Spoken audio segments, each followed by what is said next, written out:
Now let's take a minute and look at two more commands, the loft and the sweep command.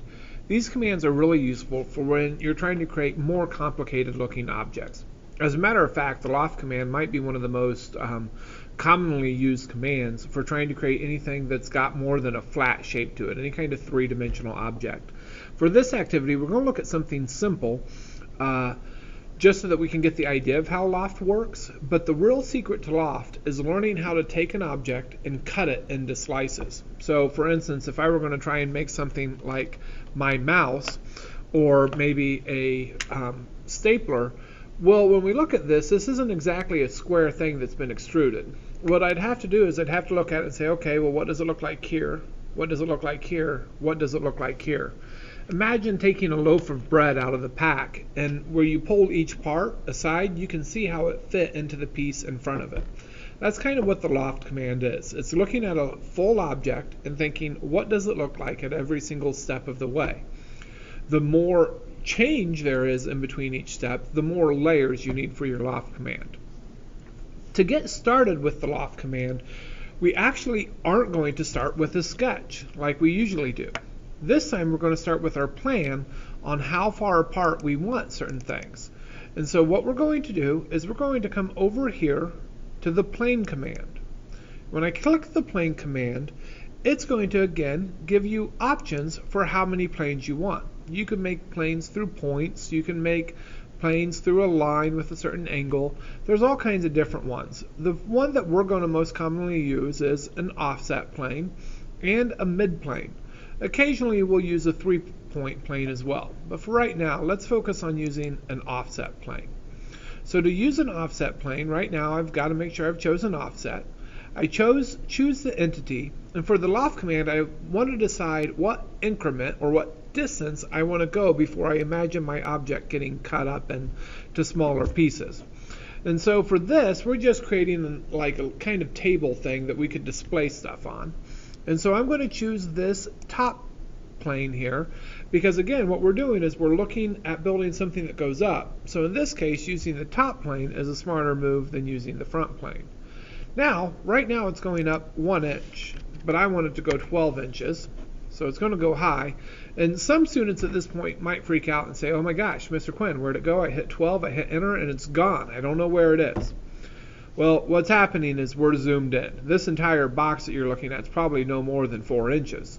So what we've got to do is we've got to zoom out. So you can either roll your mouse and zoom out, or what I like to do is I just like to hit that corner so that we zoom out there. Now this is 12 inches up, so I'm happy and I want to hit the check box.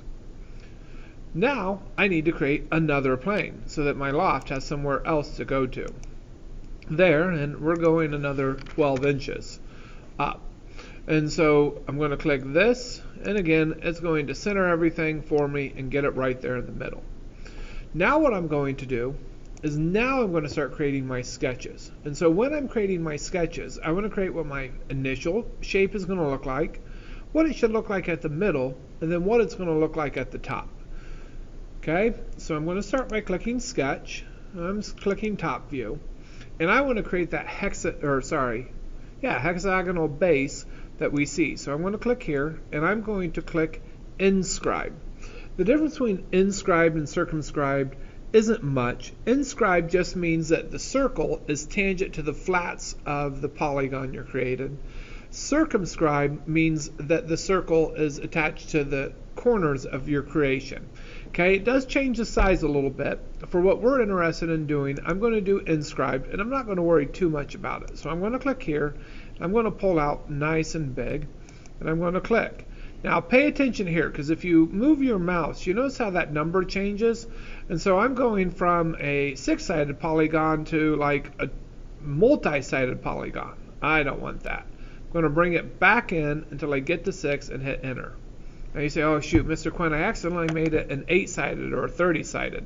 That's all right. All you need to do to fix that is double click on it and change that number to 6, and it'll go back to what you need.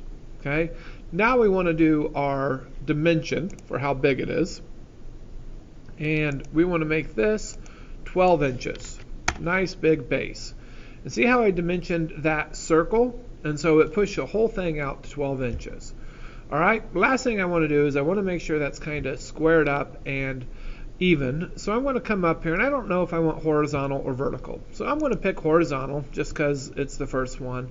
I'm going to click this line because it kind of looks like it's close to that, and I want to see what we get. And it worked out. It spun it around, and it's got it nice and flat to that side, and this is in a really square area, and all my lines are black, so it worked. If it hadn't worked, let's see what happens if I choose vertical and I chose the same line. Okay, well, when I did that, it kind of moved it, so this side here was flat to that. I'm happy with that too. Whatever, so long as it's all black and it's locked into shape. So now we're going to click check mark. But I'm not ready to loft yet because the loft requires multiple sketches, okay? So now I'm going to create my next sketch right here. This time I want a circle because I want this to come up and form kind of a circle in the middle, and then I want it to go from there. So now you notice, see how I'm hovering there and I got that orange square? Well, that orange square lines up with the origin down here, and because I created this on the origin, I want that to be on the origin too. Now, if I created it over here, that's fine. It would come up and it would connect. It just maybe wouldn't look as smooth as what I want it to.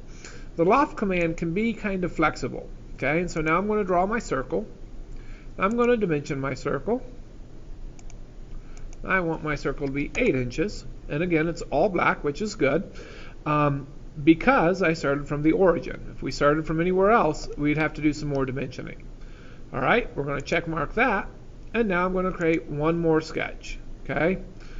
And I need to select the sketch plane, so I'm going to click there, and I'm going to click here, and there's my dot, so I'm going to pull it out, and I'm going to hit enter. I've got it. Now, this is where it's important. So earlier I chose horizontal. I want to make sure that whatever I do the same thing here, okay? So that they all matched up. In the end, I guess I didn't choose horizontal. I'm sorry, I chose vertical. So I'm going to choose vertical again, and I'm going to say U. And I really want to make sure that this line and this line are both shooting off into the distance parallel to each other, all right? Just because it's going to make it look better. If you don't like that, you could maybe change it and make it your own way. But for my example, that's what I want. I'm dimensioning that circle. So I say how big my polygon is, and I'm saying it's 12 inches, and I say we're good. Okay? So now I have these 3 different planes, these 3 different sketches that I've created, and now I want to use the loft command. The loft command works pretty easily once you have it. You click loft, and it says profiles, and it wants to know which profiles you want. And notice it says select profiles. Oh, it moved when I moved. Hold on, we'll get it back up. It says select profiles in order from start to finish. That means where do you want to start and where do you want to go. So I can't choose them randomly. I can't choose here and then here and then here. Okay, it'll get confused. So I need to say I want this profile to come to here. See how that came up? Then went from a hexagon up to a circle. And then I want it to go to here. And then it brought it back up. Kind of neat how it did that, right? And so I'm going to check mark those. And there I have my loft. I have that nice little base that I created. Any questions?